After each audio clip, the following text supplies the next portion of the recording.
Marmar hadian bala sapriang ka khubor batwa ka Kynroh ka Ïing Dorbar Thawan mendagasni ka khat pratarik jemang arja arpsau menteri rangba ka jala ulalet jurip syakati ka jaka hasor shilong Thymmai habakran hadian bala jurip bukan rat ulaong baka benta baka Kynroh katua kamran Jingiadei AA bat ka Jingshna ya ka Ïing Dorbar Thawan ka basna menta bukan rat ulaong baka jaka ka batwa ka Kynroh ka jengai ba na ka jaka badan ka Ïing Dorbar ulaong ba ya ka Kynroh lashna ka assembly Secretariat Arsnam Menshua.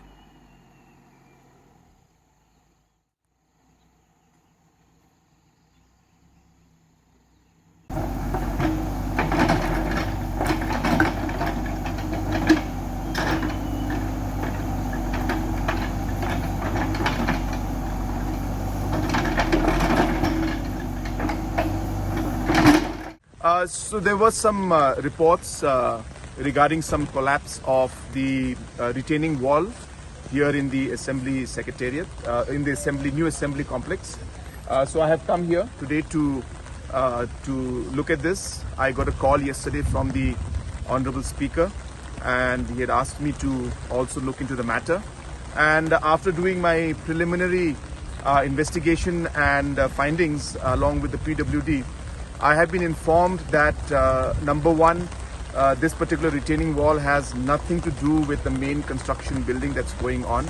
In fact, we have been told that it's impossible to reach that location from here. It's very far away down in the sloping side, that side. Number one, so therefore it is it is not at all connected with this building construction. It's a completely different project going on, which is quite away from here, number one. Number two, it is also being implemented by the Assembly Secretariat. It's not implemented by the PWD. Number three, this particular retaining wall was made about a couple of years back, quite long time back. And number four, that the reason why this has gone down is because of the landslides that have taken place. And the landslides and different kind of maybe reasons are there because of which this particular situation has happened. But I want to clarify at the end that it has nothing to do with the construction of the building, and it will in no way impact the construction of the building. Thank you.